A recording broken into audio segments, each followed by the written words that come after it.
제127편 청년 시절. 청년기에 접어들면서 예수는 자신이 큰 가족의 가장이자 유일한 기둥임을 깨달았다. 아버지가 돌아가신 뒤 몇 년 안에 재산이 모두 사라졌다. 시간이 지나자 그는 갈수록 자신이 이전에 존재했음을 의식하게 되었다. 동시에 파라다이스 아버지를 사람의 자녀들에게 드러내는 명백한 목적을 위해 그가 땅에서 육체를 입고 있다는 것을 더욱 절실히 깨닫기 시작했다. 이 세상이나 다른 어느 세계에서 살았던 어떤 젊은이도 예수보다 더 심각한 문제를 해결하거나 까다로운 문제를 풀어야 할 경우를 당하지 않았고 앞으로 언젠가 살 어떤 젊은이도 그렇지 않을 것이다. 유란시아의 어떤 젊은이도 15에서 20살까지 그 벅찬 기간에 바로 예수가 견딘 것보다 사람을 시험하는 갈등이나 쓰라린 형편을 겪으라고 요구되지 않을 것이다. 악에 시달리고 죄로 인해 어지러워진 세상에서 이 청년기 시절을 사는 실제 체험을 이렇게 맛보았으니까 사람의 아들은 네바돈의 모든 영역에 있는 젊은이의 생활 체험에 대해 넉넉한 지식을 가지게 되었다. 그래서 지역 우주에서 두루 어느 시대나 어느 세계에서도 곤궁에 빠지고 어쩔 줄 모르는 청년들에게 영원히 공감하는 친구가 되었다. 느리지만 확실하게 실제로 체험을 겪음으로 이 신다운 아들은 자기 우주의 군주가 될 권리를 얻고 있다. 그 군주는 지역 우주의 어떤 세계에서 창조된 지성 존재도 도전할 수 없는 최고 통치자여 어느 시대의 어떤 등급의 성격 자질과 체험을 가진 존재에게도 공감하는 것이다. 1. 15살 되던 해 가로 열고 서기 10년 가로 닫고 육신화된 아들은 아기 시절을 지났고 파란이 없는 어린 시절을 겪었다. 다음에 어린 시절과 청년기 사이에 시험을 거치는 벅찬 과도기에서 솟아나왔다. 청년 예수가 되었다.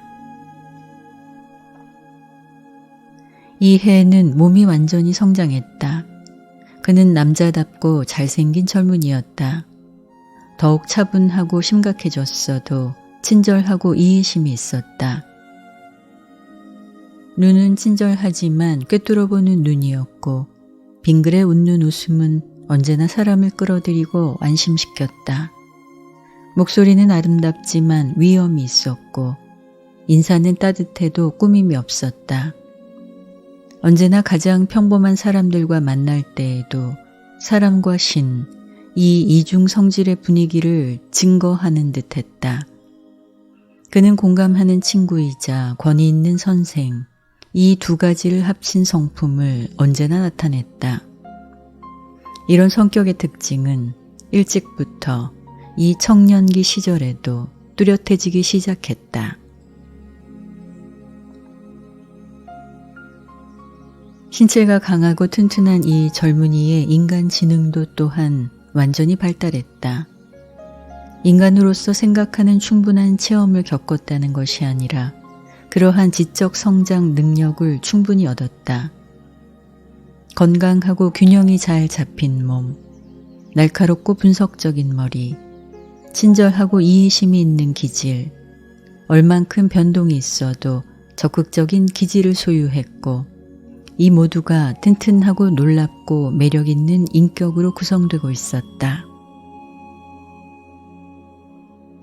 시간이 지나자 어머니와 동생들은 그를 이해하기가 갈수록 더 어렵게 되었다. 그의 말에 갈피를 잡지 못했고 그의 행동을 오해했다. 모두가 맏형의 생애를 이해할 준비가 되지 않았는데 이는 전에 그가 유대민족의 구원자가 될 운명을 가졌다고 생각하도록 어머니가 일러주었기 때문이다. 그렇게 가족의 비밀이라고 넌지시 일러주는 말을 마리아에게 들은 뒤에 예수가 모든 그러한 생각과 의도를 솔직하게 부인하려 했을 때 그들이 얼마나 혼란스러웠는가 상상해보라. 이 해에 시몬은 학교에 다니기 시작했고 또 집 한 채를 팔 수밖에 없었다. 야고보는 이제 새 여동생을 가르치는 책임을 맡았고 그 중에 둘은 어려운 공부를 할 나이가 되었다. 좀 자라자마자 롯은 미리암과 마르다의 손에 맡겨졌다. 유대인 가정의 여자아이들은 보통 거의 교육을 받지 못했지만 예수는 여자가 남자와 똑같이 학교에 가야 한다고 주장했고 회당 학교가 받아들이려 하지 않았기 때문에 특별히 그들을 위해서 가정 학교를 운영할 수밖에 없었다. 이 해 내내 예수는 작업 벤치 가까이에 묶여 일했다. 다행히 할 일이 풍부했고 그가 만든 물건은 품질이 아주 우수해서 그 지역의 일거리가 아무리 뜸해도 그는 결코 놀고 지내지 않았다. 이따금 할 일이 너무 많아서 야고보가 돕곤 했다. 이 해가 저물 때가 되자 그는 가족을 양육하고 식구들이 결혼하는 것을 본 뒤에 진리를 가르치는 선생으로서 그리고 하늘 아버지를 세상에 드러내는 자로서 이를 공식으로 시작하겠다고 거의 마음먹었다. 자신이 사람들이 기대하는 유대인의 메시아가 되지 않을 것을 알았고 이 문제를 어머니와 상의해 보아야 거의 쓸데없다고 결론을 내렸다. 어머니가 무슨 생각을 품든지 그대로 버려두기로 작정했는데 이는 과거에 그가 무슨 말을 일러주어도 어머니에게 거의 또는 도무지 효과가 없었고 아버지가 말로 결코 어머니의 마음을 바꿀 수 없었다는 것을 기억했기 때문이다. 이 해부터 계속 그는 어머니나 어떤 다른 사람에게도 이 문제들에 관해 말하는 일이 점점 줄어들었다. 그의 사명은 어떻게 수행할 것인가 땅에서 사는 누구도 충고해 줄 수 없는 그렇게 특이한 것이었다. 젊기는 했어도 그는 가족에게 진정한 아버지 노릇을 하였다. 어린 것들과 함께 있는 대로 시간을 보냈고 그들은 참으로 그를 사랑했다. 어머니는 그가 그렇게 열심히 일하는 것을 보고 슬픔에 잠겼다. 그들이 아주 즐거워하며 계획했던 대로 예루살렘에서 랍비들과 함께 공부하는 대신에 가족들을 위해 생활비를 벌면서 목수의 벤치에서 하루하루 수고하고 있는 것이 어머니는 서러웠다. 아들에게는 이해할 수 없는 것이 많이 있었어도 마리아는 아들을 사랑했고 가정의 책임을 그가 기꺼이 어깨에 진 것을 대단히 고마워하였다. 2. 17살 되던 해 가로 열고 서기 11년 가로 닫고 이 무렵에 특히 예루살렘과 유대 땅에서 로마에 세금 내는 것을 반대하는 반란에 찬성하는 어지간히 큰 소동이 있었다. 머지않아 열심당이라고 부르게 될 강력한 민족주의 당파가 생기고 있었다. 열심당원은 바리새인과 달리 메시아가 오는 것을 기다리려 하지 않았다. 그들은 정치적 투쟁을 통해서 끝장을 보자고 제안했다. 예루살렘에서부터 한 집단의 조직자들이 갈릴리에 도착했고 나사렛에 이르기까지 크게 진전을 보았다. 예수를 만나보려고 왔을 때 그는 그들의 이야기를 주의 깊게 듣고 질문을 많이 던졌지만 그 당에 들어가기를 거절했다. 참가하지 않는 까닭을 충분히 밝히려 하지 않았고 이 거절은 나사렛의 젊은 동료들 가운데 많은 사람이 그 운동에 불참하게 하는 결과를 낳았다. 마리아는 아들의 입당을 유인하려고 최선을 다했지만 그를 한치도 움직이게 할 수 없었다. 어머니는 자기의 요청에 따라서 민족주의자 운동을 지지하지 않는 것은 불복종이요. 예루살렘에서 돌아오고 나서 부모에게 복종하겠다고 한 서약을 어기는 것이라 비추어 말하기까지 했다. 그러나 이렇게 넌지시 하는 말에 답하여 그는 어머니 어깨에 부드럽게 손을 얹고 어머니의 얼굴을 들여다보면서 말했다. 어머니, 어찌 그러실 수 있나이까? 마리아는 자신의 말을 취소했다. 예수의 삼촌들 중에 하나가 이 무리에 이미 가담했고 나중에 갈릴리 분과의 장교가 되었다. 몇 년 동안 예수와 그 삼촌 사이에는 무언가 거리가 있었다. 그러나 나사렛에서 소동이 일기 시작했다. 이 문제에 관한 예수의 태도는 그 도시의 유대인 젊은이들 사이에 분열을 일으켰다. 반쯤은 민족주의자 조직에 가담했고 나머지 반은 좀 더 온건한 애국자로 이루어진 반대 집단을 만들기 시작했으며 이들은 예수가 지도자가 되기를 기대했다.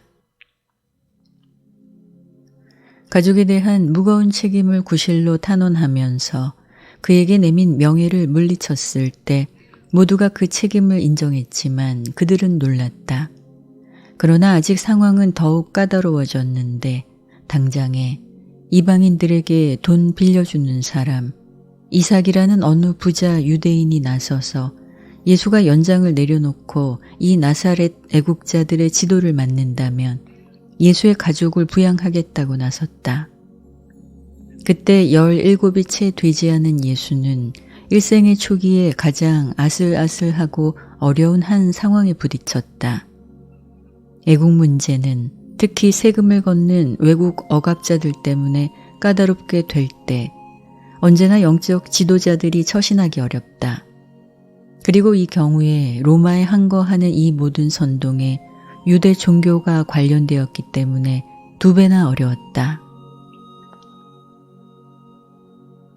예수의 처지는 더욱 어렵게 되었는데 어머니와 삼촌 그리고 동생 야고보조차 모두 민족주의자 운동에 합세하라고 밀었기 때문이다. 나사렛의 똑똑한 유대인은 모두 가담했고 아직 그 운동에 참여하지 않은 청년들은 예수가 생각을 바꾸는 순간에 가담하려고 했다. 온 나사렛에서 현명한 상담자가 겨우 한 사람이 있었으니 나이든 선생 하잔이었다. 나사렛의 시민위원회가 전에 대중에게 호소한 것에 대하여 대답을 요구하러 올 때 그들에게 어떻게 답변할 것인가 그에게 조언을 주었다. 예수의 젊은 나이를 통해서 이번이 바로 처음으로 의식해서 대중 전략에 의존한 때였다. 이때까지는 언제나 상황을 밝히려고 진실을 솔직하게 말하는 방법을 썼지만 지금은 진실을 있는 그대로 선언할 수 없었다. 자기가 사람보다 더 높은 존재라고 털어놓을 수 없었고 더 성숙한 나이에 이르기까지 그를 기다리는 사명에 대해 그의 생각을 밝힐 수 없었다. 이런 제한이 있었는데도 그의 신앙심과 나라에 대한 충성심이 직접 도전을 받고 있었다. 가족은 소동에 말려들었고 젊은 친구들은 파가 갈라졌으며 마을의 유대인 무리 전부가 떠들썩했다. 이 모두가 그의 잘못이라고 생각하다니 이 종류의 소동은커녕 어떤 종류의 문제라도 일으킬 의도가 전혀 없지 않았는가. 무엇인가 해야 했다. 자기의 처지를 설명해야 했고 용감하게 외교적으로 모든 사람은 아니라도 많은 사람의 마음에 흡족하게 이 일을 해냈다. 그는 처음에 탄원했던 구실을 고수했다. 첫째 의무는 가족에 대한 것이요. 과부가 된 어머니와 8 동생은 겨우 돈이 살 수 있는 것, 물질적 생활 필수품보다 더한 것이 필요하다. 가장의 보살핌과 지도를 받을 권리가 있다. 맑은 양심에 비추어서 모진 사고가 그에게 밀어붙인 의무에서 자신을 해방할 수 없다고 주장했다.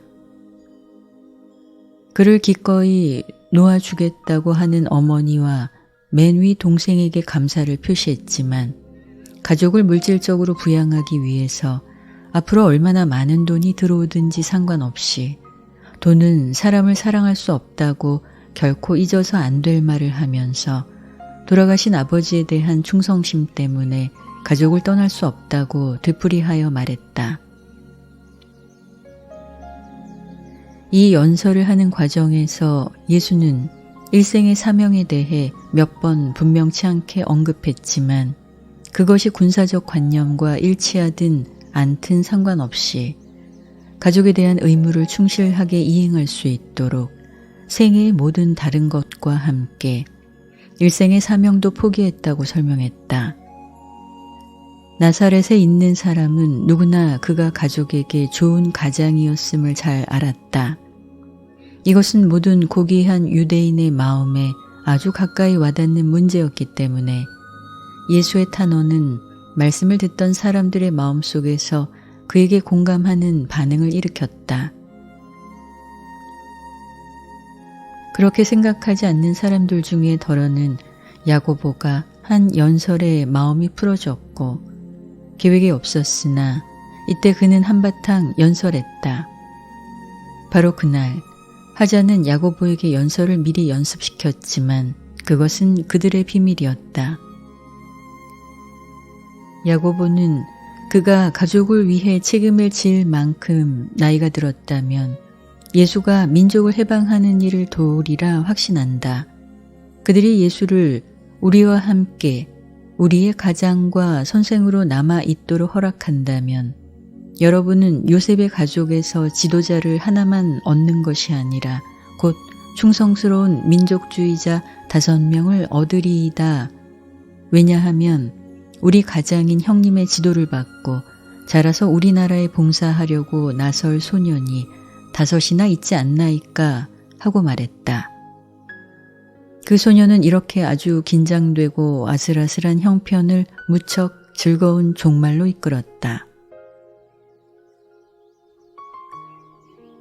위기는 얼마 동안 그쳤지만 결코 이 사건은 나사렛에서 잊혀지지 않았다. 선동이 계속되었고 예수는 다시 널리 총애를 받지 않았으며 사람들의 감정이 갈라진 것은 결코 충분히 회복되지 않았다. 이것이 그 뒤에 다른 사건들로 말미암아 확대되어 예수가 후일에 가버나움으로 이사한 주요한 이유 중의 하나였다. 이때부터 나사렛은 사람의 아들에 대해서 대립된 감정을 유지했다. 야고보는 이해에 학교를 졸업했고 집에 있는 목수 작업장에서 정식 노동자로 일을 시작했다. 그는 연장을 솜씨있게 사용하는 노동자가 되었고 이제 멍에와 호미를 만드는 일을 도맡았다. 한편 예수는 건물 마무리 손질과 전문적인 가구 일을 더 하기 시작했다. 이 해에 예수는 머릿속에서 생각을 많이 정리했다. 차츰차츰 신과 인간의 성품을 한데 모았고 자신의 결심으로 그리고 그에게 깃드는 훈계자의 도움만 얻어서 머릿속을 체계적으로 정리하는 이 모든 일을 해냈다. 수여 아들이 오신 어느 세상에 사는 어떤 정상 필사자도 바로 그러한 훈계자를 머릿속에 가지고 있다. 이제까지 한 사자가 방문한 것을 빼고 아무런 초자연적인 일이 이 젊은이의 생애에서 일어나지 않았다. 형 임마누엘이 그의 사자를 파송했는데 그는 예루살렘에서 밤에 한 번 예수에게 나타났다. 3. 18살 되던 해 가로 열고 서기 12년 가로 닫고 이 해가 지나는 동안 집과 뜰을 제쳐놓고 모든 가족 재산이 처분되었다. 이미 저당 잡힌 가버나움 재산의 마지막 일부가 팔렸다.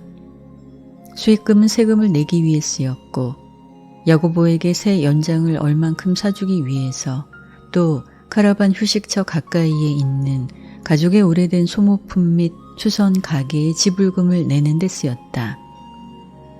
야고보가 집의 작업장에서 일하고 집 근처에서 마리아를 도울 만큼 나이가 들었기 때문에 예수는 이제 이 가게를 다시 사자고 제안했다. 당분간 재정의 압박이 이처럼 줄어들었기 때문에 예수는 야고보를 유월절 예식에 데리고 가기로 마음먹었다.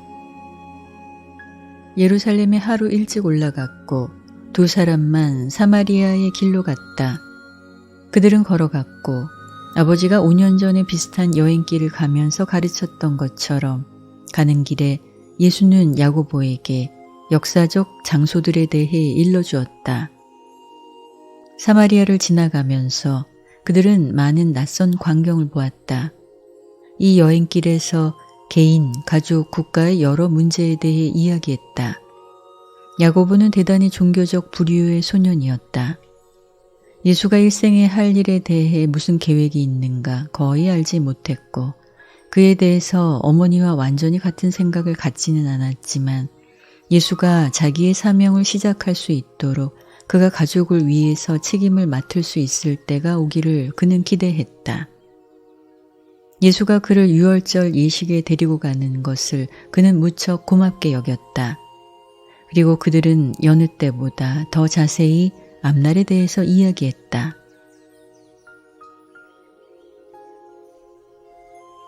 사마리아를 통해서 여행하는 동안에 특히 베델에서 그리고 야곱의 우물에서 물을 마실 때 예수는 많이 생각했다. 동생과 함께 그는 아브라함, 이삭, 야곱의 전통에 관해 이야기했다. 예수는 예루살렘에서 야고보가 바야흐로 구경하려 하는 것을 위해서 그를 준비시키려고 많이 했었고 그래서 자신이 성전을 처음 방문했을 때 겪었던 그러한 충격을 줄이려고 했다. 하지만 야고보는 이 여러 광경 가운데 어떤 것에 그다지 예민하지 않았다. 그는 어떤 사제들이 건성으로 마음에 없는 임무를 수행하는 태도에 대해 논평했지만 대체로 예루살렘 치료를 크게 즐거워했다.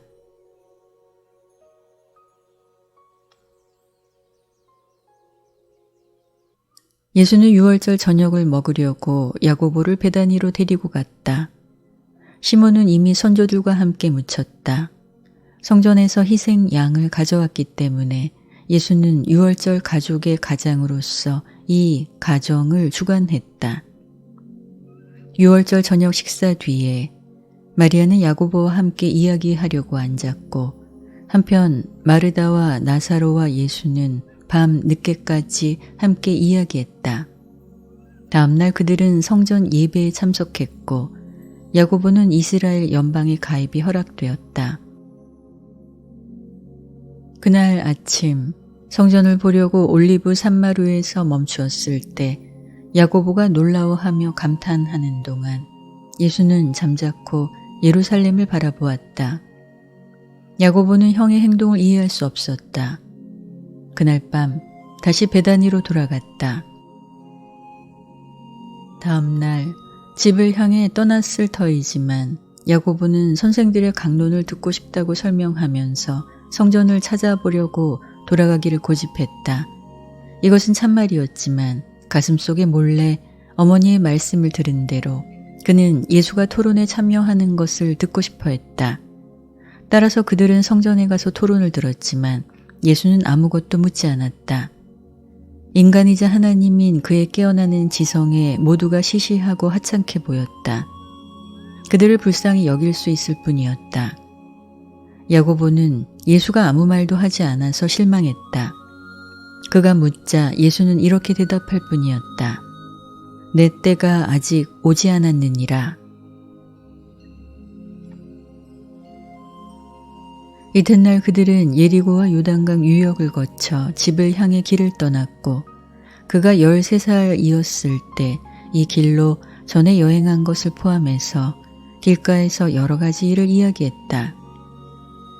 나사렛으로 돌아와서 예수는 가족의 낡은 수선 가게에서 일하기 시작했고 날마다 나라의 모든 지역과 둘러싼 여러 지방에서 온 숱한 사람들을 만날 수 있게 되어 크게 즐거워했다.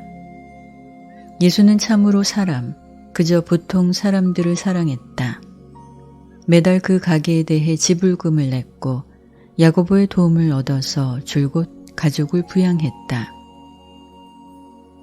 1년에 몇 번 방문객들이 이렇게 성서를 읽으려고 회당에 오지 않았을 때 예수는 계속 회당에서 안식일 성서를 읽었고 여러 번 교과에 대해 논평했지만 논평이 필요 없는 구절을 보통 골랐다. 그는 재능이 있었고 한 구절이 다른 구절에 빛을 던지도록 여러 구절에 읽는 순서를 짜 맞추었다. 날씨가 허락하는 한 안식일 오후에 자연 속을 걸으려고 동생들을 데리고 나가기를 걸은 적이 없었다. 이 무렵에 하자는 철학 토론을 하는 젊은 남자들의 모임을 시작했다. 이것은 다른 회원들의 집에서 또 가끔 자기 집에서 만났는데 예수는 이 무리의 특출한 회원이 되었다. 이 방법으로 최근에 민족주의자 논쟁이 있을 때 지역에서 잃었던 위신의 얼만큼을 회복할 수 있게 되었다. 그의 사회생활은 제한되었어도 이를 완전히 소홀히 하지는 않았다. 그는 나사렛의 젊은 남녀 사이에서 따뜻히 대하는 친구와 굳건한 숭배자가 여럿 있었다. 9월에 엘리자벳과 요한이 나사렛 가정을 찾아보려고 왔다. 아버지가 돌아가셨기 때문에 요한은 목수일이나 어떤 다른 직종의 일에 착수하도록 나사렛에 남아있으라고 예수가 조언하지 않으면 농사를 짓고 양 기르는 일을 시작하려고 유대의 고지로 돌아갈 뜻을 가지고 있었다. 그들은 나사렛 가정이 실제로 한 푼도 없음을 몰랐다. 마리아와 엘리자벳이 자기네 아들들에 관해 이야기하면 할수록 두 젊은이가 같이 일하고 서로를 더 보는 것이 좋겠다고 더욱 확신하게 되었다.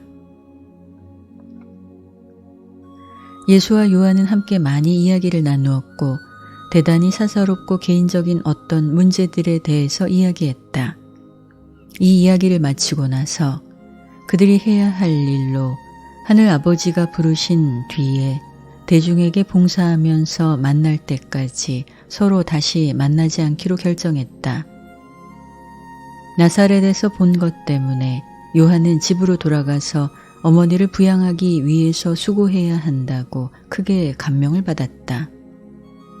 자기가 예수 일생의 사명에서 한 몫을 하리라고 확신하게 되었지만 여러 해 동안 예수가 집안을 돌보는 일에 바쁘리라는 것을 깨달았다. 그래서 집으로 돌아가서 자기네 작은 농장을 돌보고 어머니의 필요를 보살피는 일을 훨씬 더 만족스럽게 여겼다. 사람의 아들이 요단강 물가에서 세례를 받으려고 나선 그날까지 요한과 예수는 다시 서로 만나지 않았다. 이 해의 12월 3일 토요일 오후에 두 번째로 죽음이 이 나사렛 가족에게 덮쳤다. 아기 남동생 꼬마 아모스가 한 주 동안 고열로 앓다가 죽었다. 이 슬픈 때를 유일한 기둥인 맏아들과 함께 보내고 나서 마리아는 마침내 예수를 가족의 참 가장으로 완전히 인정했다. 그는 참으로 자격 있는 가장이었다. 4년 동안 생활 수준은 꾸준히 떨어졌다. 그들은 해마다 깊어지는 가난의 아픔을 느꼈다. 이 해가 저물 때가 되어서 모든 벅찬 싸움에서 가장 어려운 체험 중 하나에 부딪혔다. 야고보는 아직도 많은 돈을 벌기 시작하지 않았고 모든 다른 것 위에 장례비는 집안을 휘청거리게 만들었다.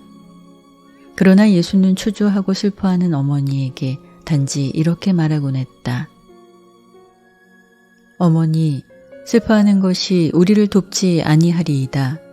모두가 최선을 다하고 있고 어머니의 웃음이 어쩌면 우리가 더 잘하도록 격려할 수도 있나이다. 우리는 하루하루 더 좋은 날이 앞에 있다는 희망 때문에 이 일을 할 힘을 얻나이다. 흔들리지 않고 실용적인 그의 낙천적 태도는 참으로 쉽게 번졌다. 아이들은 모두 더 좋은 때와 좋은 것을 기대하는 분위기 속에서 살았다. 가난이 사람을 침울하게 만드는데도 희망에 찬 이러한 용감한 자세는 튼튼하고 고귀한 인격을 개발하는데 힘차게 기여했다. 예수는 바로 눈앞에 닥친 과제에 머리와 혼과 몸의 온 힘을 효과 있게 동원하는 능력을 소유했다. 풀고 싶어 하는 그 한 가지 문제에 깊이 생각하는 머리를 집중할 수 있었고 이것은 지칠 줄 모르는 인내와 더불어 어렵고 필사적으로 존재하며 거치는 시련을 차분히 견딜 수 있게 마치 보이지 않는 분을 보고 있는 것처럼 살 수 있게 만들었다. 4. 19살 되던 해 가로 열고 서기 13년 가로 닫고 이때가 되어서 예수와 마리아는 사이가 훨씬 더 좋아졌다. 그를 아들로 여기는 일이 적었다. 마리아의 눈에 그는 아이들에게 오히려 아버지처럼 되었다. 나날의 생활은 실제적이고 눈앞에 닥친 문제로 가득했다. 그의 일생의 일에 관해 말하는 일이 뜸해졌는데 이는 시간이 지남에 따라서 남자아이 넷과 여자아이 셋으로 이루어진 가족을 부양하고 기르는데 그들이 공통으로 모든 생각을 쏟았기 때문이다. 이 해가 시작되자 아이를 훈련하는 그의 방법, 즉 악을 행하지 말라고 금하는 옛 유대인 방법 대신에 선을 행하라는 적극적 명령을 받아들이도록 예수는 어머니를 완전히 설득했다. 집에서 그리고 대중을 가르치는 생애를 통해서 내내 예수는 적극 형태의 훈계를 변함없이 이용했다. 언제 어디서나 말했다. 너희는 이를 행하라. 저를 행해야 하느니라. 옛날의 금기로부터 내려오는 금지 형태의 가르침을 결코 이용하지 않았다. 금지함으로 악을 강조하는 일을 삼가고 한편 선을 행하라 명령함으로 선한 것을 높이 올렸다. 이 집안에서 기도 시간은 가족의 복지에 관계되는 어떤 것이나 무엇이든지 토론하는 기회였다. 그렇게 어릴 때부터 동생들에게 현명한 훈련을 시작했기 때문에 즉석에 진심으로 복종을 얻는데 거의 또는 결코 아무 벌이 필요하지 않았다. 유일한 예외는 유다였고 여러 경우에 집안의 규칙을 어긴 것 때문에 벌을 내리는 것이 필요했다. 3번이나 가족의 행동 규칙을 일부러 위반했다고 자백했기 때문에 유다를 벌하는 것이 현명하다고 판명되었는데 그때 벌은 그보다 나이 많은 아이들이 만장일치로 선포하여 정해졌고 벌을 주기 전에 바로 유다가 찬성했다. 예수는 무슨 일을 행하든지 대단히 규율과 체계가 있었지만 관리적인 모든 판결은 신선하게 해석하는 신축성이 있었고 개인에 맞게 적용했다. 이것은 그들에게 가장인 형을 움직이는 정의의 정신으로 아이들 모두에게 크게 감명을 주었다. 결코 멋대로 동생들을 징계하지 않았고 그렇게 한결같은 공평함과 개인적 배려로 말미암아 예수는 가족 모두에게 무척 소중하게 되었다.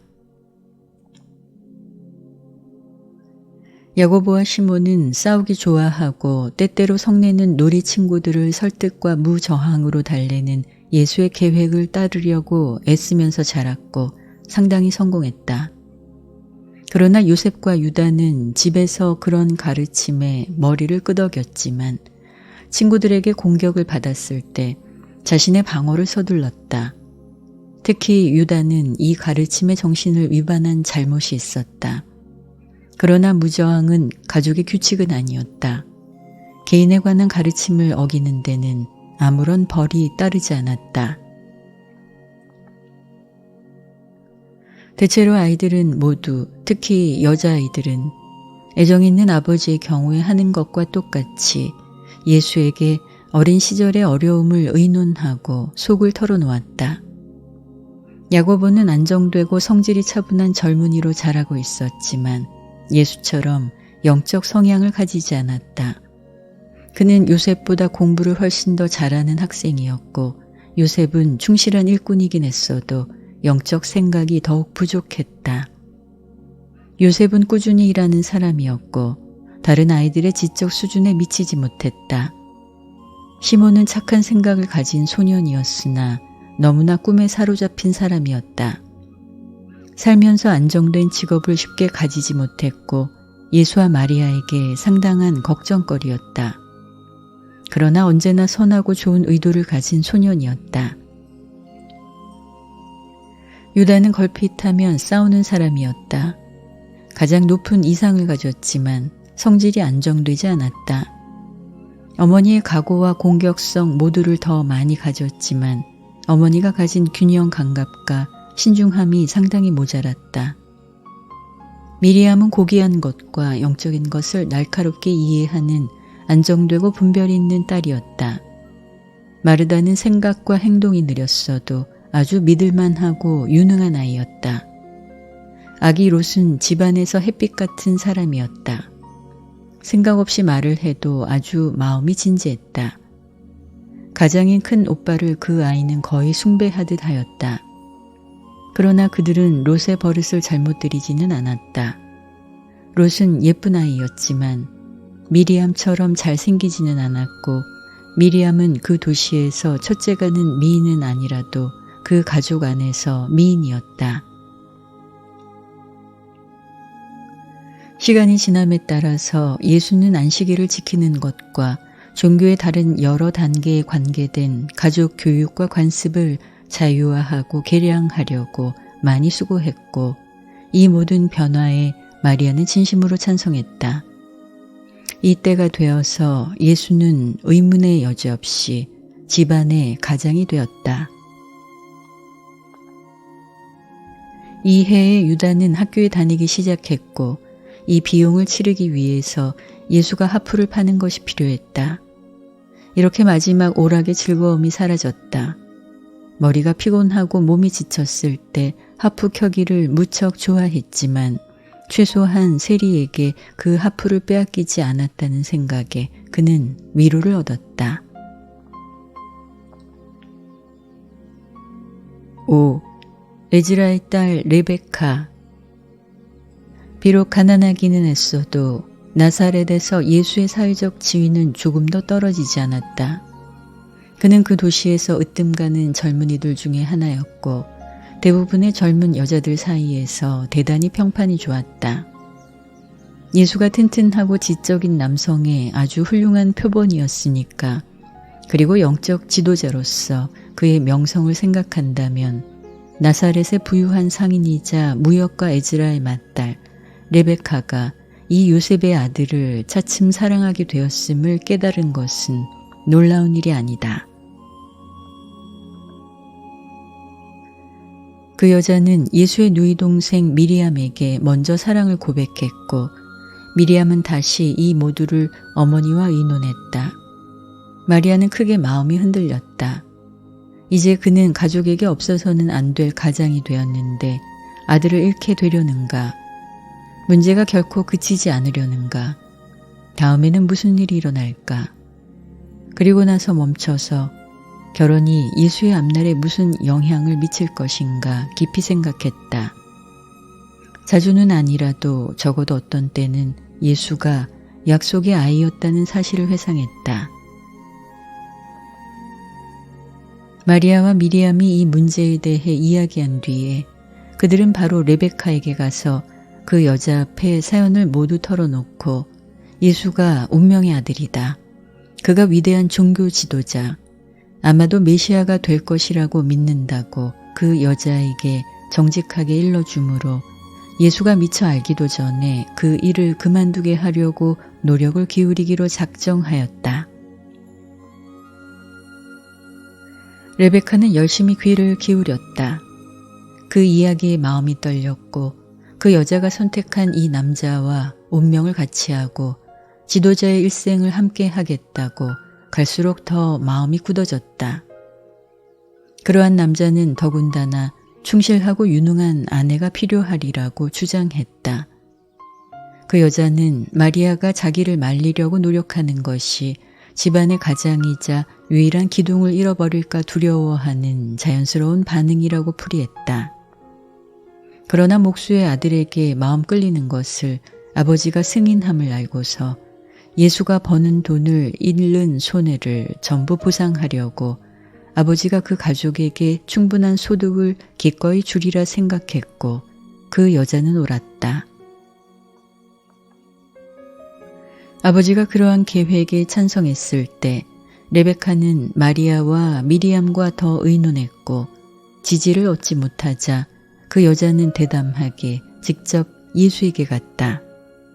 그 여자는 아버지의 협조를 얻어 이렇게 했고 그는 레베카의 17살 되는 생일을 축하하기 위해 예수를 집으로 초대했다. 예수는 주의 깊게 이해하는 태도로 처음에는 레베카의 아버지가 다음에 레베카 자신이 이 일을 이야기하는 것에 귀를 기울였다. 아무리 많은 돈도 자기 아버지의 가족을 몸소 부양하는 의무, 인간의 모든 책임 가운데 가장 신성한 것, 사람이 자신의 피와 살을 나눈 가족에게 충성을 다하는 것을 대신할 수 없다는 취지로 그는 친절히 대답했다. 레베카의 아버지는 가족에게 헌신하는 예수의 말에 마음이 깊이 움직였고 그 회담에서 물러났다. 단지 아내 마리아에게 이렇게 말했을 뿐이다. 우리는 그를 아들로 삼을 수 없소. 그는 우리에게 분에 넘치는 고귀한 사람이요. 그리고 나서 레베카와 중대한 이야기가 시작되었다.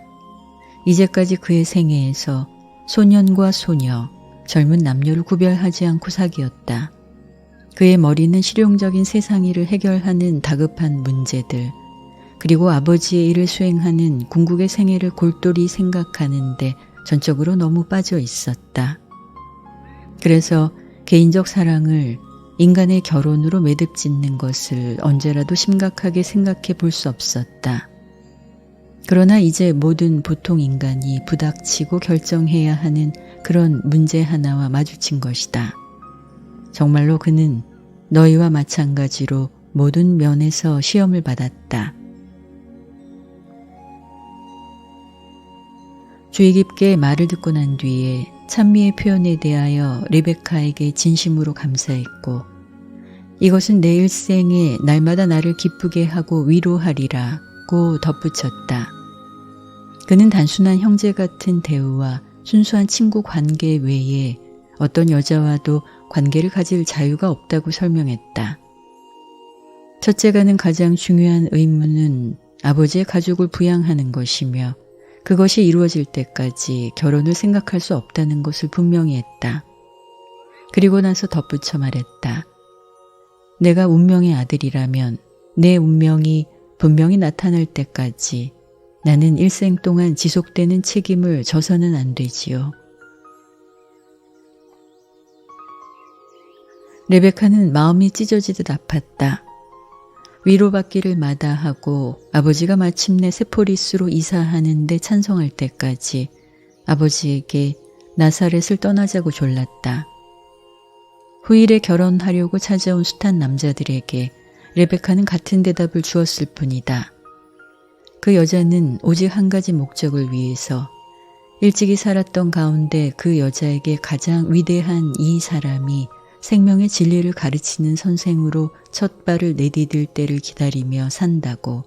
그 여자는 그가 대중을 위해 수고하는 파란 많은 몇 년을 통해서 헌신적으로 그를 따랐으며 그가 예루살렘으로 승리에 넘쳐 나귀를 타고 들어간 그날 자리에 있었고 사람의 아들이 십자가에 달렸던 그 비참한 운명의 날 오후에 마리아의 옆에서 다른 여자들 속에 서 있었다. 이 사람의 아들은 하늘에 있는 수많은 세계뿐 아니라 그 여자에게도 몹시 사랑스럽고 만인 가운데 가장 위대한 자였다. 6. 20살 되던 해 가로 열고 서기 14년 가로 닫고 레베카가 예수를 사랑했다는 이야기를 나사렛 근처에서 나중에는 가버나움에서 사람들이 수군거렸다. 그래서 그 뒤 몇 년 동안 남자들이 그를 아낀 것처럼 많은 여자가 예수를 사랑했지만 두 번 다시 그는 또 다른 착한 여인의 헌신적 사랑을 물리치지 않아도 되었다. 이때부터 계속 예수를 향한 인간의 사랑은 존경과 찬미의 성질을 띠게 되었다. 남자와 여자들이 다 그를 헌신적으로 사랑했고 자아 만족의 성질을 띠거나 애정으로 소유하려는 욕망이 아니라 그의 됨됨이 때문이었다. 그러나 여러 해 동안 예수의 인품에 대해 이야기가 나올 때는 언제나 레베카의 헌신적 사랑이 입에 오르내렸다. 미리암은 레베카의 사건을 잘 알고 어떻게 오빠가 아름다운 여인의 사랑조차 버렸는가 알고서 예수를 이상으로 여기고 감동적인 깊은 애정으로 오빠일 뿐 아니라 한 가장으로서 그를 아끼게 되었다. 돈을 쓸 수 있는 형편이 못 되었지만 예수는 유월절을 지내려고 예루살렘으로 올라가고 싶은 이상한 생각이 들었다. 레베카와 최근에 만난 경험을 알고서 어머니는 지혜롭게 길을 떠나라고 재촉했다. 뚜렷하게 의식하지 않았지만 그가 가장 바란 것은 나사로와 이야기하고 마르다 마리아와 이야기할 기회였다. 그는 자기 가족 다음으로 이 세 사람을 누구보다도 가장 사랑했다. 예루살렘으로 이 여행길을 떠나면서 메기도, 안티파트리스, 리다의 길로 갔고 부모가 이집트에서 나사렛으로 그를 데리고 돌아오는 길에 지났던 같은 길을 일부러 거쳤다. 유월절 예식에 가는데 나흘을 썼고 팔레스타인의 국제전쟁터인 메기도와 그 주위에서 벌어졌던 지난 사건들에 대해 많이 생각했다. 예수는 성전과 모여드는 방문자들의 무리를 바라보려고 잠시 멈추었고 예루살렘을 통해 계속 갔다. 헤롯이 지은 이 성전과 정치적으로 임명된 이 사제들에 대하여 그는 이상한 반감을 더욱 느꼈다. 무엇보다도 나사로, 마르다, 마리아를 보고 싶었다. 나사로는 예수와 같은 나이였고 이제는 집안의 가장이었다. 이번 방문할 때가 되자 나사로의 어머니도 또한 무덤에 묻혀 있었다. 마르다는 예수보다 1살 남짓 나이가 위였고 마리아는 2살 아래였다. 예수는 세 사람 모두에게 우상처럼 이상적인 사람이었다. 이번 방문이 있을 때 전통에 대하여 때때로 일어나는 반항심이 한번 치솟았다. 예수가 판단하건대 하늘에 계신 아버지를 그릇 대표하는 의식 풍습을 붕괴하는 표현이었다. 예수가 오는 것을 몰랐기 때문에 나사로는 예리고 길에 인접한 마을에서 친구들과 유월절을 축하하려고 주선해 놓았다. 이제 예수는 그들이 있는 곳 나사로의 집에서 유월절을 지내자고 제안했다. 나사로가 말했다. 하지만 우리는 희생양이 하나도 없소이다.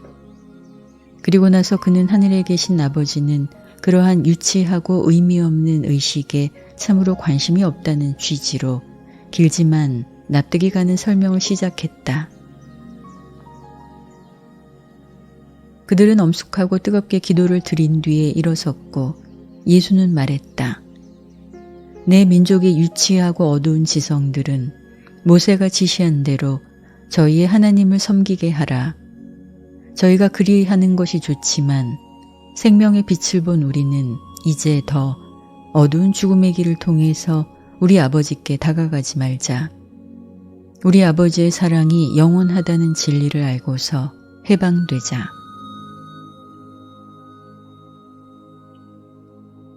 그날 저녁 땅거미가 질 무렵에 4사람은 앉아서 희생양 없이 경건한 유대인들이 축하한 첫 유월절 축제의 저녁을 먹었다. 부풀리지 않은 빵과 포도주가 이 유월절을 위해 준비되었다. 예수는 생명의 빵과 생명의 물이라 이름 지은 이 상징적 음식을 친구들에게 덜어주었고 막 나누어 준 가르침을 엄숙히 쫓아서 먹었다. 나중에 베다니를 찾았을 때는 언제나 이 성스러운 의식을 거행하는 것이 그의 버릇이 되었다. 집으로 돌아왔을 때 어머니에게 이 모든 것을 이야기했다. 어머니는 처음엔 깜짝 놀랐지만 차츰 그의 생각을 알아듣기 시작했다. 그랬어도 이 새로운 유월절 개념을 집안에 들여올 생각이 없다고 안심시켰을 때 어머니는 크게 안도의 숨을 내쉬었다. 아이들과 함께 집에서 그는 해마다 모세의 율법에 따라서 계속해서 유월절을 지냈다. 이 해 동안에 마리아는 결혼에 대하여 예수와 긴 이야기를 나누었다. 어머니는 그가 가족을 돌보는 책임에서 풀려난다면 결혼할 것인가 터놓고 물었다. 눈앞에 닥친 의무가 결혼을 막았기 때문에 그 문제를 거의 생각해 본 적이 없다고 어머니에게 설명했다. 언제라도 결혼 생활에 들어갈 것인가 의심이 든다고 표현했다. 모든 그러한 일은 나의 때, 즉 내 아버지의 일이 시작되어야 할 때를 기다려야 한다고 말했다. 육신으로 아이들의 아버지가 되어서는 안 된다고 머릿속에서 이미 작정했기 때문에 그는 인간적 결혼 문제를 전혀 거들떠보지 않았다. 이 해에 그는 필사성품과 신의 성품을 더욱 섞어서 단순하고 효과적인 한 인간 개성으로 만드는 과제를 새롭게 시작했다. 계속하여 그의 도덕적 지위가 높아지고 영적 깨달음이 늘어났다. 집을 제외하고 나사렛 재산이 다 사라졌지만 이 해에 가버나움에 있던 한 부동산의 지분을 팔아서 조금 재정의 도움을 받았다. 이것은 요셉의 전 재산의 마지막이었다. 이 가버나움 부동산은 세베대라 이름하는 배 만드는 사람과 함께 처분했다. 요셉은 이 해에 회당 학교를 마쳤고 집의 목수 작업장에 있는 작은 벤치에서 일을 시작하려고 준비했다. 아버지의 재산은 바닥이 났지만 세 사람이 이제 정상으로 일하고 있으니 가난을 물리치는 데 성공하리라는 전망이 보였다. 예수는 빨리 남자, 그저 젊은이가 아니라 어른이 되고 있다. 책임지는 일을 잘 배웠다. 실망에 부딪혔을 때 어떻게 일을 해나가는가 알고 있다. 계획이 꺾이고 목적이 일시 실패했을 때 태연히 견딘다. 불공평을 당했을 때에도 공정하고 정당하기를 배워왔다. 영적으로 살려는 이상과 땅에서 존재하는 실용적 요구를 어떻게 조절하는가 배우고 있다. 가깝게 눈앞에 닥친 필요한 목적을 이루기 위해 열심히 수고하면서 더 높고 멀리 있는 이상적 목표를 성취하기 위해 어떻게 계획하는가 배우고 있다. 큰 뜻을 인간적 상황에서 닥치는 평범한 요구에 적응하는 솜씨를 꾸준히 쌓고 있다. 물질적 성취 작용을 기시하기 위해 영적 추진 에너지를 이용하는 기술을 아주 거의 통달했다. 땅에서 계속 살면서 어떻게 하늘의 삶을 사는가 천천히 배우고 있다. 한편으로 땅에 있는 가족의 아이들을 안내하고 지도하는 아버지 노릇을 맡으면서 갈수록 더 하늘 아버지가 궁극에 인도하시는 데 의존한다. 패배에 빠지려 하는 바로 그 문턱에서 솜씨 있게 승리를 낚아채는 데 숙달되고 있다. 시간 세계에서 닥치는 어려움을 어떻게 영원한 승리로 바꾸는가 배우고 있다. 그래서 해가 지남에 따라서 시공세계에서 필사 육체가 사는 것처럼 이 나사렛 젊은이는 계속 인생을 체험한다. 유란시아에서 한껏 대표적이고 충만한 인생을 산다. 그가 만든 인간들이 첫 생애, 즉 육체를 입고 사는 일생에 짧고 벅찬 여러 해 동안에 거치는 체험을 겪으면서 성숙하여 이 세상을 떠났다. 이 인간 체험 모두가 우주 군주의 영원한 재산이다. 그는 우리를 이해하는 형이자 공감하는 친구요, 경험이 많은 군주이자 자비로운 아버지이다. 아이로서 방대한 양의 지식을 쌓았고 젊은이로서 이 정보를 가려내고 분류하고 연결지었으며 이제 그 땅에서 어른으로서 이 세상을 비롯하여 온 네바돈 우주에 두루 사람이 사는 모든 다른 구체에 있는 동포 필사자의 이익을 위해 나중에 그의 가르침과 헌신과 봉사에서 이용하려는 준비로 이 정신 재산을 비로소 정리한다. 그는 이 땅의 아기로서 세상에 태어나서 어린 시절을 보냈고 연달아 소년기와 청년기 단계를 거쳤다. 이제 성년기의 문턱에 서 있고 인간 생활의 체험을 풍부히 겪어왔다. 인간 성품을 충만히 이해하며 인간 성품의 약점을 알아보는 이해심이 가득하다. 그는 어떤 나이나 어떤 단계에 있는 필사 인간에게도 파라다이스 아버지를 계시하는 신다운 기술에 숙달되고 있다. 이제 완전히 자란 남자, 그 땅의 어른으로서 하나님을 사람에게 드러내고 사람을 하나님께로 이끄는 최고의 사명을 계속하려고 준비한다.